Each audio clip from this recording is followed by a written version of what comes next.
Hi, everybody. We are here to talk about the United States setting into a new millennium. Um, this is Modern America, Section 8. Okay. We're going to deal with a bunch of different standards today. You've got U.S. History 108, 109, 110, 111, and 112. So this is going to talk about the Clinton administration, our foreign policy in the Middle East. We'll talk about Bush v. Gore um, a little bit, but not much. We might, and then we'll do 11 and 12 outside of that in class. Okay. So the 1992 president election, you have George H.W. Bush versus Bill Clinton versus Ross Perot. Ross Perot is a third-party candidate. He's a successful businessman. He targeted the federal budget, like the huge federal budget. And because Ross Perot was a conservative, he's going to split the conservative vote, which means part of that vote's going to go to Bush and part of that vote's going to go to Perot. So Clinton is going to win. Okay.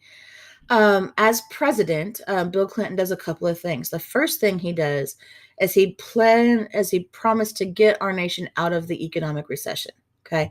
And we were in a recession because our budget was so overspent, right? They had cut taxes, and for two different presidents, they had cut taxes and increased spending. So we're going into more and more debt. And they cut entitlement programs, which were helping people get jobs. So we got less people working, and the country is making less money and spending more than we can. So that he promises to get people out of that. By the way, he does that. Okay. The new Democrat is very much a centrist. Excuse me. He is not the super liberal, crazy crazy Democrat that people make him out to be. He was actually way closer to center than he was to far left. He embraced both liberal and conservative programs' ideas. He focused on things that would work. Okay, he didn't care who came up with the idea as long as it would work. He was elected in 92. Okay, which means he'll serve 8 years. So by 98, he had managed to not only balance the budget, so we were not spending more than we were making. We actually had a surplus. So he did get us out of that recession, and he increased the economy enough so that we were making more money than we needed. We had extra money left over. Okay, and that's going to happen in 98, 99, and 2000. We don't lose the budget surplus until after 9/11, whenever we increase defense spending again. Okay. So as far as crime and terrorism in the 90s goes, you've got 1993, which was the first major bombing. We bombed the World Trade Center. It was the first act of aggression on U.S. soil since Pearl Harbor. 6 people died. In 1995, you had the Alfred P. Murrah federal bombing in Oklahoma City. 168 people were killed, including 19 children, because they had a daycare on premises for parents. So these were little bitty children that were too young to be going to school. In 1999, you have the Columbine High School shooting, where 14 students and 1 teacher were killed. So you see this increase in kind of domestic terrorism. Okay. NAFTA happens in 1994. NAFTA is the North American Free Trade Agreement. It said free trade between the United States, Canada, and Mexico, which means that you don't charge tariffs on each other. Okay. It does help our economy out a lot, but it also causes us to lose some jobs, because now businesses can build their factories in Mexico, which has no minimum wage, and that can cost them almost nothing to make their products, and then they can just ship them here without paying tariffs. But people were asking, that should be first, not first. Sorry. People are asking, is this really the first steps in a real globalization effort? Is this the first is this the first wave of us getting a worldwide economy going? Okay. Globalization is that worldwide community, worldwide economy, and not just your country versus every other country. Okay. 1994, you have the Contract with America that was proposed by a Republican named Newt Gingrich. It was a list of 10 things that Republicans promised to get done if they won control of Congress in the upcoming election. They promised to cut taxes. They promised to be tough on crime, and they promised welfare reform so that people who needed help could get help. They did cut taxes. Their idea of tough on crime was to make marijuana usage a felony. So now people who were caught with a personal use amount of pot were going to prison for 15 years and being labeled felons. And their idea of welfare reform was to cut it more. Okay, so those are the things they did. Then you have the Monica Lewinsky scandal. Okay, in 1998, Clinton is impeached on charges of perjury and obstruction of justice. When this happens, the Senate fell short of votes to remove the president. Okay, they cannot impeach him for cheating on his wife because that's technically not illegal. Okay, but what happens is there's a basically a sexual harassment trial he has to go through. And they ask him under oath if you had sexual relations with that woman, and he says no.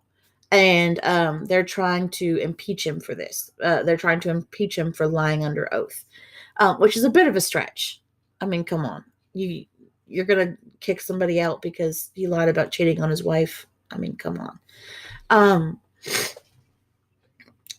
It's gonna go all the way through, and the Senate doesn't have enough votes to remove him. Okay, there were enough Republicans that did not vote to remove him. And Clinton will finish out his first term. Okay, the big problem you've got, okay, maybe a second to laugh. Okay, the big problem that America is starting to see in the late 90s, early 2000s is that Americans are getting older. The fact that people were living into older and older lives means that the average age in America, if you added up all the ages of Americans and divided them by the number of people you added up, the average age was 35. Okay, that's high. Okay, that's really high.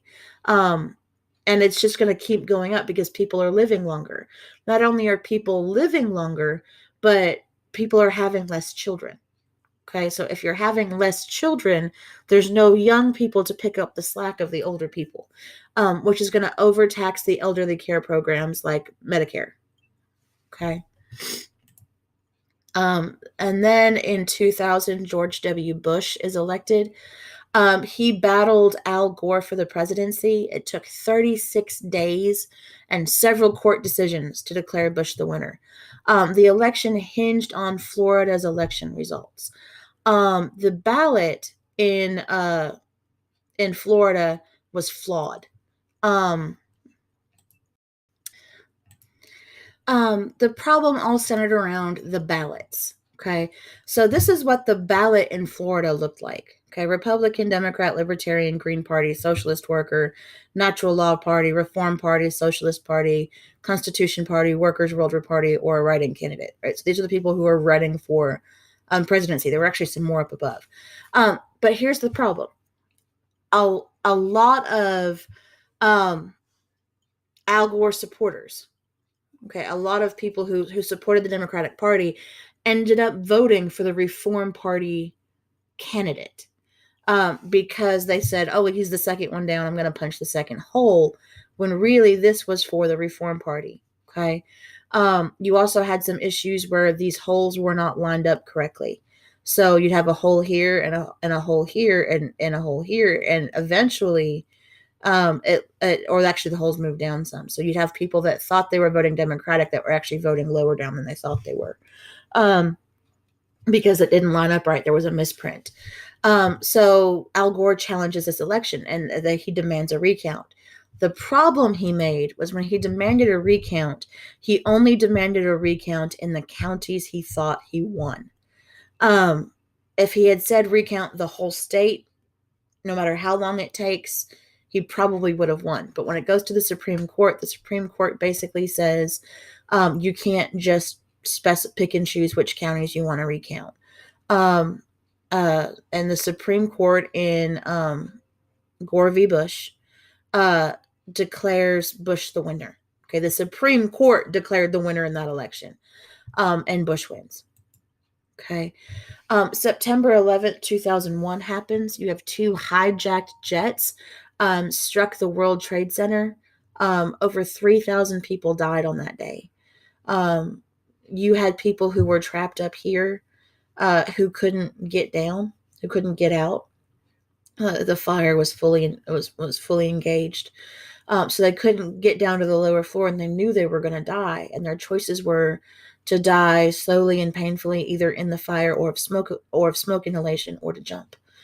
So you actually did have people jumping. You had one hijacked airplane strike the Pentagon. 189 people died. And then you had one more plane that was probably headed for the White House, that the passengers took over and managed to crash it into a field instead of into anything governmental. The terrorist group Al-Qaeda claimed responsibility for this, and this is what's going to launch us into what will become the longest U.S. war in history. The Department of Homeland Security was created specifically to coordinate the national efforts to combat terrorism on the U.S. soil. The most depressing thing about September 11th is that it was entirely preventable, because the FBI and the CIA both had different parts of the information we needed to know this was going to happen. But they were so busy playing against each other that they didn't work together and share that information. And because they didn't share that information, nobody could prevent this. So the Department of Homeland Security is created to kind of coordinate all those efforts and to prevent terrorism on U.S. soil. And they came up with this color-coded terror list. So if you're on a green day, that means there's a very low risk of attacks. Blue is guarded, so there's just the normal general amount of risk. Elevated is significant risk.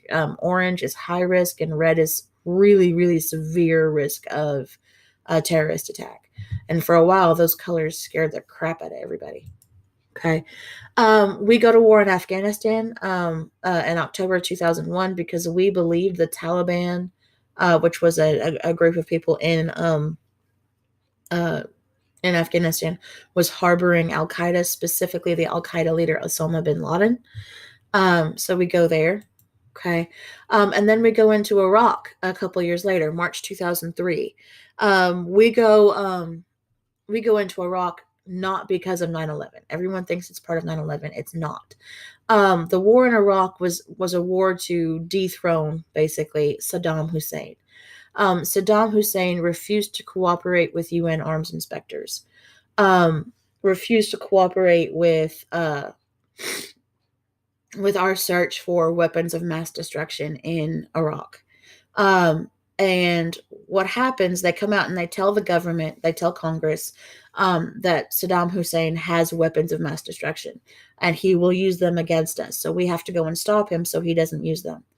Now, we found out years later that the inspectors who were there found no evidence of a weapon of mass destruction anywhere.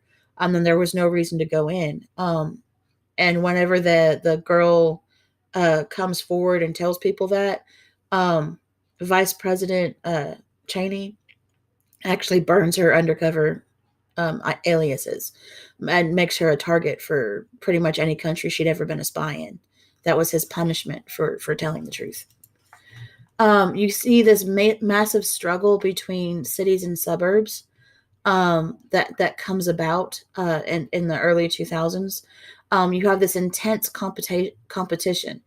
Cities and suburbs were fighting with each other for where people were going to live, where the businesses were going to be located, where industries were going to be located. Cities wanted the big things back. And so what cities started doing is they started giving tax incentives to big companies to put their company in their city. So we'll give you this tax break. You don't have to pay your local taxes to us for 10 years, as long as you create this many jobs. The problem with that is it leads to less money for local governments. Local governments end up with less and less money to run their governments, which means they have to increase their property taxes on everybody else. And that is it.